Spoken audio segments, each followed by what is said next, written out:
for anybody else listening, I challenge you to be all of you, even if it brings about a big change, because a lot of times that change is for the better. For me, it was. This podcast encourages and empowers you to create your own unique real story, develop your own unique real statement, and discover your own unique real self. The power is yours. Good morning, Angela Skurtu. Previously, episode 1219 of the 12-Minute Convos podcast. It's been just 2 years, 3 months, 25 days, 13 hours, and 30 minutes since we last recorded that conversation. That was then, this is now. Angela, how are you doing today?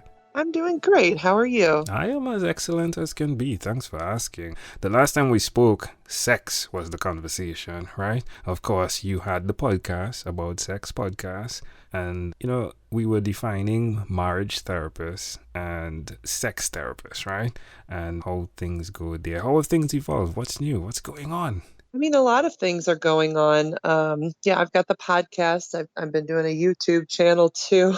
I do feel like I'm taking over the world, just one little project at a time. That's great. The art as well, like there's a side of you, right, in downstairs as you explained to us, right, where your husband and you created the art studio and the podcast space. So is that something that's fueling you still?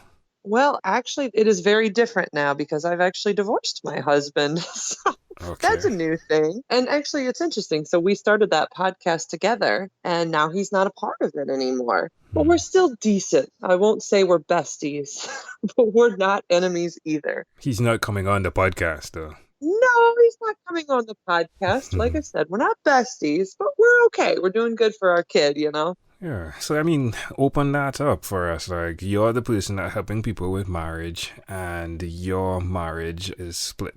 So how do you deal with that from that perspective? To be honest, it was a very difficult change for me to make. Because my first thought was, I'm a total failure. I'm a marriage therapist getting a divorce. And, you put a lot of pressure on yourself as a marriage therapist to do everything right, to make your marriage perfect. I know all these skills as a marriage therapist for how to keep relationships strong. And so when we decided to get a divorce, we both knew it was a good choice for us. We did. I remember it was a very calm conversation. He happened to say to me, Angela, I think we're better as friends than married. And I was thinking about that. And I kind of agreed with him. I was like, you're right. I think we have a lot of good qualities. We can laugh together. But when it comes to the marriage part, it was a lot of hard work for us. And I think personally harder work than I've been thinking a lot about this. And I think some marriages are harder work than other marriages. And I think ours was one of those marriages that for whatever reason, the personalities, the history we brought in, but our work was a harder job than some marriages. And it made it more difficult. That's an alright conversation to have, though, in terms of the understanding of how important it is to protect yourself, not to lose yourself because of that umbrella of the marriage is most important, as opposed to if you're losing yourself or even if he's losing himself, that is actually one of the most important things. Would you agree with that? Is that accurate? I'd agree. And I mean, now that I've gone through this process, it's been over a year. We divorced in December 20th of 2018. And I put out a podcast episode a year later about my divorce experience in December 20th, 2019. But I do think that was a big part of it. The therapy term is called enmeshed, where we're just so involved in each other's lives that we had lost a lot of our individuality, a lot of things that made us our own people. And as a result, it was interesting during the divorce process, I was reclaiming a lot of those things about myself that I had lost. Like, I like to travel all the time. And so in that year, I was probably traveling every month. He doesn't like to travel as much. And if you're in a relationship, so it's not like a make or break thing, but if you think of if there's all these different ways that you do different things and you like different things and you can't share them with each other, then what ends up happening is I have to either decide, am I going to do it with him or without him? And am I doing something to cause a little break in this relationship? Does it make him feel bad? There's all these questions and compromises you have to make, even in deciding, am I going to go travel? Am I going to do this with him? Am I not? Well, he doesn't want to do it, but I do.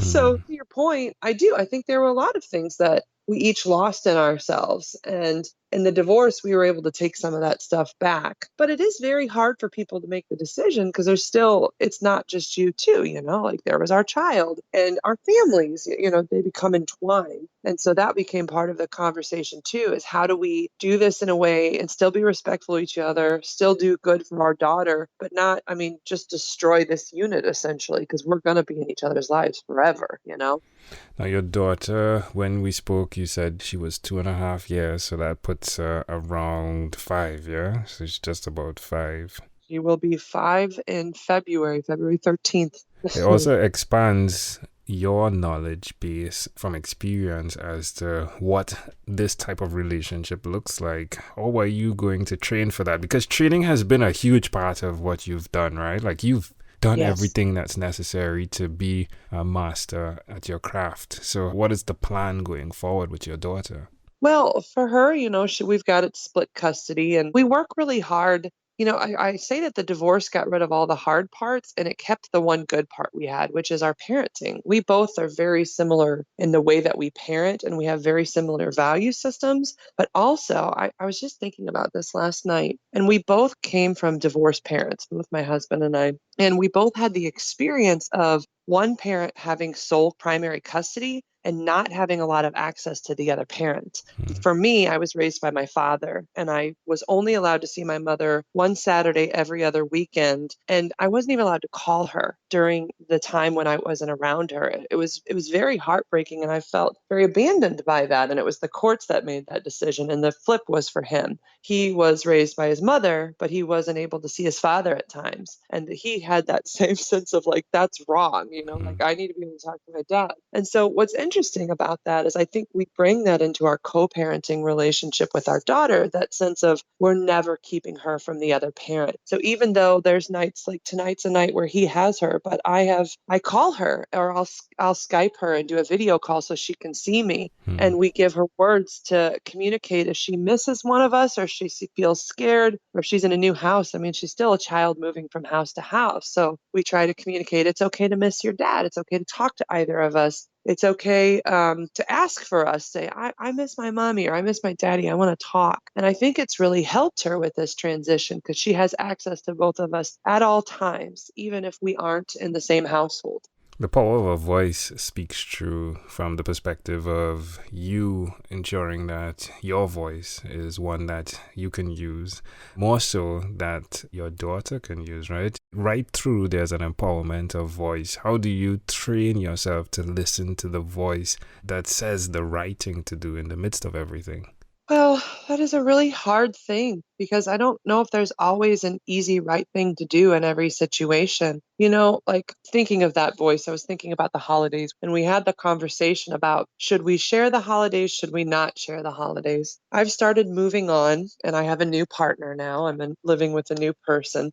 And it's hard to know exactly what the right thing is. Is the right thing to always put like her needs above everyone else's needs, despite the fact that maybe you might need some boundaries from your ex? Is it right to, I don't know. Like the answer to that question is I'm still learning my voice. I'm still learning what's okay or not okay. And I'm still trying to figure it out. And I don't know if there's these clean cut, easy answers. And even when it feels right to me, if I'm thinking about her and her needs, sometimes it can feel wrong too. Yeah. Does that make sense? And so it's probably a juggling of what does my daughter need, what do I need, and what do we need to make sure that we stay in a healthy position? Because divorce still comes with negatives too, right? And the negatives mean you have to set some good boundaries so that you don't say mean things in front of your kid, or you don't call each other bad things in front of each other or in front of her, like you still have to be respectful. And that's one thing I will say from my practice I've learned and I've been using to help with my clients is learning to set some really clear boundaries up front while people are going through the grief and loss of divorce. Because there really are, like when you're going through that grief, one of the pieces of the grief is anger. And during that anger, if you're not setting some good boundaries to stop yourself from lashing out at your partner or saying stuff around your kids, you really are causing harm. And so I'll just say it's a learning process and I'm never fully there, I don't think. It does put you in a better position for helping others from the perspective of, I have had that experience. As painful as it is and as hurtful as it is, it does give that. In the midst of it, the possibility that we could die today or tomorrow kind of really puts things in a container of, okay, this has happened, this could happen, but I have today. How do you interact with that possibility that you could die today or tomorrow? Is it in the forefront of your mind at this time or in the back end? I mean, I think I've always been the kind of person who lives for today, rather than I saw this really cute comic that said, you could die tomorrow, but every day I live is a day that I live and I want to live to the fullest. And I do think divorce does give you a new way of looking at that. Like you realize I only have so many days left on this planet and I want to live them and I want to live them fully. And so I will say I've definitely probably gone a little to the extreme of, I want to make every day count. I want to make every moment count. I think also it's shifted the way I look at relationships to some degree, and that I never want to be in a relationship because I have to anymore. There was a time in marriage where it felt like a kind of marriage prison where you were stuck.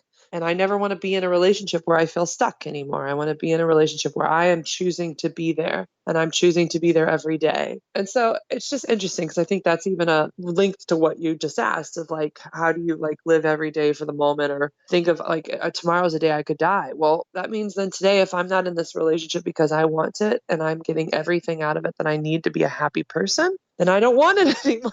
Or I want to make shifts in it to make sure that it's that relationship. So yeah. That's great. Angela, it is a grand opportunity to call in and to hear that you've not given up in the midst of trials and what we can call tribulations in terms of what happens in life. You've not given up. And that is both motivational and inspirational. It's the real thing. It's not puffed up or powdered up. It's the real thing. So I do appreciate you sharing that. Again, you could have kept that to yourself, right? You could have said, all right, I'm not sharing that. But it helps because you are here to help humanity. And that, my friend, I say thank you for. In closing, is there anything else you'd like to share with our amazing audience? Yeah. When you allow yourself to be vulnerable and share your story, it is hard for me to share this story. But the more I share it, the more I draw in people who love me for who I am, trials and tribulations and all. And I truly think that we need to live our most authentic lives, so that what happens when we do that is we draw in people that love that part of us, but we also repel the kind of people that aren't good for that aren't good for your authentic self. So for anybody else you're about to interview, or for anybody else listening, I challenge you to be all of you, even if it brings about a big change, because a lot of times that change is for the better. For me, it was. Folks, Angela Skurtu. You can check her out, therapistInSt.Louis.com. Angela, again, a pleasure I treasure. Thank you for being on What is Inspired by 12-Minute Convos with Angel Jones. This podcast is produced by Pod Edits. Visit podedits.com for professional podcast publishing.